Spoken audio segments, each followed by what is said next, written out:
roast leg of lamb is perfect for festive dinners, but it can be a little intimidating to some. I mean, you know, not me, but maybe to some. Here with the secret of making sure your lamb dinner is perfectly spiced and just fork tender with every single bite is our good friend from America's Test Kitchen, Bridget Lancaster. Welcome, Bridget. So good to be here. We love having you. This is fantastic. And you know who else loves having you? Those three right there at the counter because they're already How you doing? You all right there? Yes, Okay, good. Debbie, Orly, love it. Larissa are digging. And tell us a little bit about what we're making today and what we have here, because it's a little different when we think of roast leg of lamb. Sure, you think of those ginormous 8-pound bone-in leg of lambs. This Right. is boneless. This is actually a half leg of lamb, so it's really easy to do. Okay. We're gonna infuse it with some flavor though. Okay, so when I saw this, I asked you, and maybe some people at home already know this, but you can just buy it just like this. Sure, yeah, Okay. it comes already boneless. You just unwrap it, and this is what you get. Okay, easy enough, and you can do little karate chops on this. I know you were warming up a little bit Exactly. earlier. Okay, we're going to start with our garlic mixture. We're going to use it as a rub. We're going to use it a few different ways, right? That's right. Okay, so here we go. Lots of herbs. So we're packing it in. We've got some parsley here, Yep. fresh chopped parsley. Yummy. Rosemary. We have some fresh thyme. Garlic.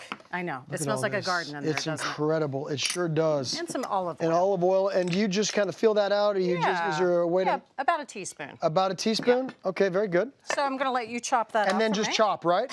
Okay. Exactly. You tell me when.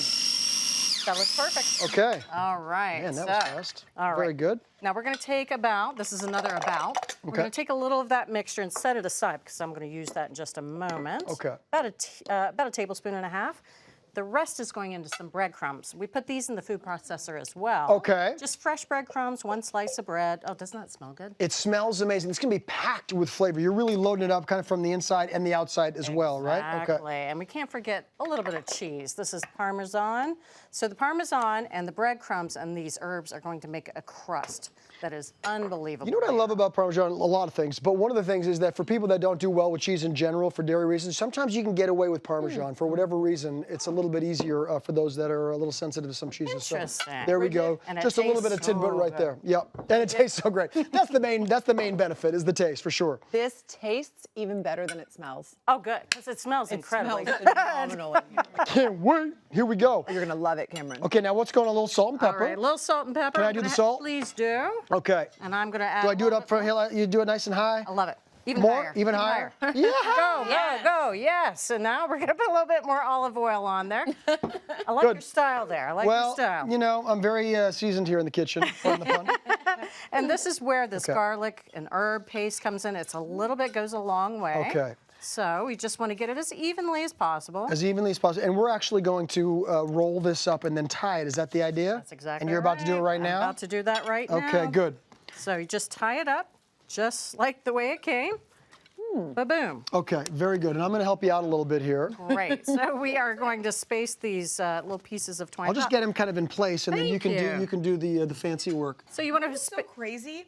Like normally when you have those little lamb lollipops and there's only like a couple of bites on them. lamb chops. Yeah, but they're like each bite is so amazing, but it's so, this is like one giant bite of that over and over. Yeah. You know what I mean? Like normally it's like only a tiny bite. I love it. giant lamb lollipop. Wow.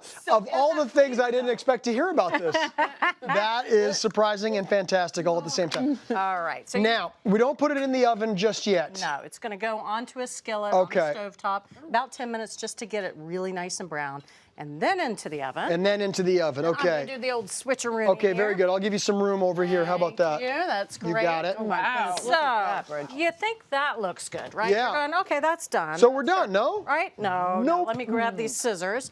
So the lamb isn't quite cooked yet. This is only about 105 degrees inside. Yeah. But it's set its shape. It was in the oven, 375 for only a half an hour. Okay, so for half an hour on purpose, even though it's undercooked because there's more to go here. Exactly. But it's been in there long enough that it's taken its shape, it's taken its form That's enough, so you can right. take the ties off. Very All good. right, let me get rid of Cameron, that. you're really Give that such to a you. good cook. What? good. Wait, will you say that one more time? Marissa? You know, talk the lingo. He knows how to do it, right? I can talk the talk. It's that I'm learning to walk the walk. I'm getting there for sure. I'm loving it. You're taking notes. So this is a tablespoon, actually, of Dijon mustard, right? It's going to add a little bit of Want me to a help you punch. roll this a little bit, or we just get the idea? We go all the way around. It's good to go. Oh, it's good to go. So, Very nice. Go all the way around if you can. Now, this is where the crumb crust goes on. Got you. top, Taste that. and you It's so keep good. packing it on. Bridget, I did not like it at all. Yeah, Deb. There we go. And we don't need to get the bottom. Oh, we don't need to get the bottom. No, This it's might going to be get the soggy one anyway. recipe. I got Nobody you. wants a soggy bottom. No, that's a quote. Excellent. So now we go back in the oven. That's right. And about how much longer is it going to be in there for now? Only about 10, 15 minutes. Okay. I'm going to show you what it looks like. Yeah. 10, 15 Check more it minutes, out. and then you've got this work of art. How about that? beautiful? So in total, Gorgeous. less than an hour Yeah, cooking? exactly. Oh my goodness. And we Exactly. got to cut this. I got to get you a knife over here. I don't think we have one. Oops. Let me take that off of here. Of course, you always want to let meat rest. Whoops, it's a little bit unwieldy. Let it rest because that way the meat fibers kind of relax a little bit and all that juice stays inside. Yeah, and you're pairing this with some yummy Brussels sprouts. You have room? Thank you, I do. Yeah, the good. Brussels sprouts are wonderful. They're phenomenal. And those are pretty simple to make as well, weren't they? They were the easiest Brussels sprouts you've never made before. Tell us the secret. All right, it's 10-minute Brussels sprouts. You put them in halved Brussels sprouts into a cold skillet with a bunch of olive oil. Olive oil is the key to everything. There we go.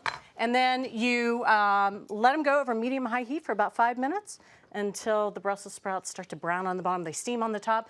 3 minutes with the lid off. Lemon, olive oil, salt, a little yeah. bit of pecorino romano. There you go. That's where I'm Some of starting the too best then. Brussels sprouts I've ever really tasted. Now, you know, a little earlier, while Cameron enjoys those Brussels sprouts and that amazing lamb, we were talking about all the staggering statistics that have come out of America's test kitchen. A lot. And there were some that really were jaw-dropping. Yeah, 570-some gallons of dish soap that we've used over the years. Those It's a lot of numbers. chickens, too. That's unimaginable. Eggs. 4 million eggs. Holy bananas. And that's just a start. How much did you spend on bananas? Oh, banana.